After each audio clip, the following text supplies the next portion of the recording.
Coming up on Mountain News at 6, the mayor of London is suing a woman for defamation after he says she made negative social media posts about it. And the latest on a fire that destroyed a church in Clay County. We'll hear from a member of the church and the pastor. And we wake up in the 40s to kick off your weekend. Those details on the way as Mountain News at 6 starts now. Dedicated to Eastern and Southern Kentucky, this is WYMT Mountain News at 6. One southeastern Kentucky mayor is suing a woman for defamation. Back in February, London Mayor Randall Weddle filed a lawsuit against Sherry Smith. Weddle and his attorneys say Smith made several Facebook posts that painted Weddle in a negative light, saying he reportedly would have someone's car vandalized for staying at a restaurant or bar too long. One of the ways you can is to say, well, can you prove or disprove a person's statement? And if you can or you can't, then it's a fact. If you can't, then it's opinion. And the statement that we have here is support London. The mayor has his cronies marking tires if we spend too much time dining or watching Reed play ball. Smith's defense says it should be protected under the Kentucky Uniform Public Expression Protection Act. However, Weddle's team says Smith abused the privilege created by that act. Smith's team is wanting to dismiss the case. The judge took the matter into submission. Two women are facing a long list of charges after police say they found children living in a home in Williamson, West Virginia in deplorable conditions. Those kids had to be taken to a hospital and are in the custody of CPS. Andrew Colgrove talked with the suspect's next-door neighbor as well as the landlord who rented the property to those suspects. The man who lives next door to this home along West 4th Avenue in Williamson says a foul smell was constantly coming from here, but he thought it was coming from the piles of trash outside the home. They had trash all around this porch. You couldn't walk down this ramp. Chief Deputy Alan Mounts with the Mingo County Sheriff's Department says they responded here Tuesday after a complaint about the garbage. The criminal complaints say at first the women who live here, Christy Hatfield and Sharon Simpson, would not let deputies inside to check on the children. Investigators say they found animal and human waste on the floors and animal waste on the bedding of one of the kids. Mount says the two children who live here had to be taken to a hospital. Deputies say they also found 4 dogs inside in bad shape without enough food or water. Neighbor Kenneth May says he had no idea the kids were living in those kinds of conditions. I just hope that the children are in better hands. And it's a shame that we live beside somebody and really don't know them. It's a shame that I didn't notice it beforehand. I also spoke with the owner of this house. He says he had been renting it out to the suspects for 4 years. He says during that time he never saw the inside of the house. He says when he would show up to collect the rent, they would not let him inside, saying they were afraid the dog would bite him. Andrew Colgrove, WSAZ News Channel 3. Williamson. Both women were taken to the Southwestern Regional Jail on charges including child neglect, cruelty to animals, and obstruction. State police are looking for 2 teens who have gone missing, and they are warning you not to approach them. Troopers say Balin Milliner and Jeremiah Fulton ran away from the Middlesboro group home last night. Milner is described as 16 years old, being 5 feet 6 inches tall, weighing about 145 pounds. Fulton is 17 years old, 5 feet 4 inches tall, and about 135 pounds. If you see them, you're asked to contact law enforcement immediately. 5 people are facing charges after a drug bust in Louisa. Yesterday, officers went to a home on West Powhatan Street to serve warrants. That's when they found the drugs. Deidre Warren was served on a bench warrant and faces charges of drug possession. Christmas Rigsby, Jamie McKinster, Terry Block, and Karen Cyrus are also facing burglary and drug-related charges. The former Perry County Commonwealth's attorney has pleaded guilty to committing honest services wire fraud. Scott Blair was arrested last month and is now admitting he helped people in court in exchange for methamphetamine and sexual favors. He resigned shortly after his arrest.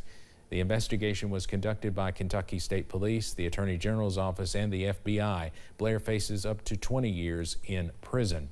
Attorney General Russell Coleman sent us a statement about Blair's guilty plea, saying, quote, "All Kentuckians, including the people of Perry County, deserve prosecutors with integrity and public servants they can trust. Scott Blair violated that trust and broke the law.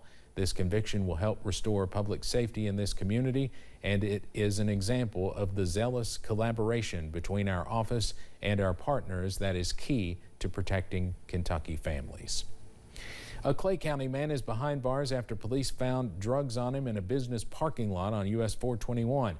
It happened earlier today when police were called out to the parking lot of a game room after receiving a complaint about a man passed out behind the wheel. After finding David Ratliff, police asked him to pull out his ID. That's when they found meth, fentanyl, and cash in his possession. Ratliff was taken to the Clay County Detention Center. An investigation continues into a church fire in Clay County. That fire destroyed the church on Kentucky 421 about 6 miles from Manchester. The ATF is among those looking into the cause. WYMT's Phil Pendleton spoke to the pastor and church members about the direction they are taking now.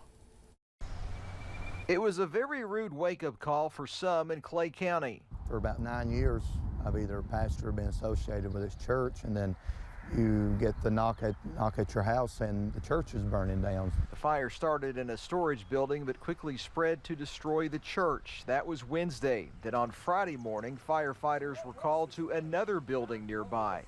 Officials say it's suspicious because no electricity was hooked up to it.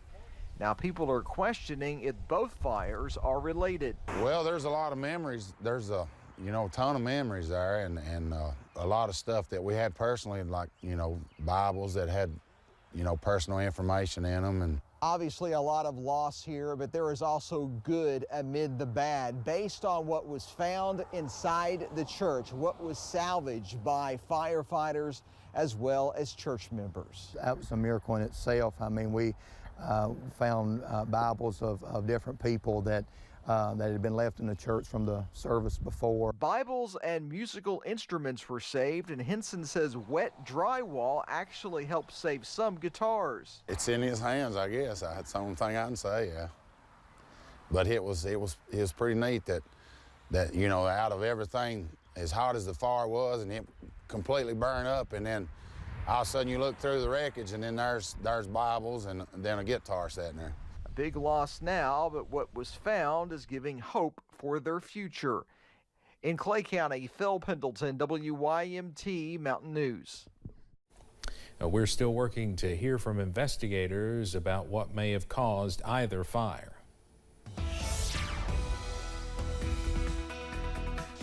We are tracking some more below average weather to go into your Friday evening. Also keeping an eye out for a few spotty sprinkles or a few light showers as well up on first alert pinpoint Doppler. Nothing too widespread, but a few showers are possible. Zooming into far southeast Kentucky, also southwest Virginia from Harlan County pushing into Lee County, Virginia. A few light sprinkles here. Also tracking a few more light showers in the Big Sandy Valley from Lawrence County pushing into Martin County. Also from Mingo and Logan counties over in West Virginia at this hour. Tracking some more clouds from the London Corman Airport. That current temperature up to 62 degrees. We should be in the 70s. We are all well below average on this Friday. Most of us in the upper 50s and lower 60s. Up to 59 for Harlan. 61 in Jackson, 63 over in Somerset at this hour. A small chance of a few more sprinkles, maybe a light shower for this evening. But for most, the bigger story, we are dry and cool to wake up in the morning as we see lows in the middle to upper 40s. A few more showers tomorrow, and sunshine is on the way for your Mother's Day on Sunday. More details on that weekend forecast coming up in just a few minutes. Steve? Cameron, thank you. Nurses Week is coming to an end, and one area hospital is working to improve the nursing landscape in Kentucky. CHI St. Joseph Hospital is partnering with Lincoln Memorial University. The partnership offers students another way to get their Bachelor of Science in Nursing.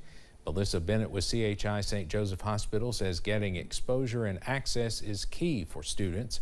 That's where their new partnership with LMU comes into play. Welcome to the new space that's going to be our Lincoln Memorial University Baccalaureate program. LMU's Kaler School of Nursing is expanding to Lexington starting next week. The St. Joseph Office Park will be transformed into classrooms, skills labs, and simulation rooms.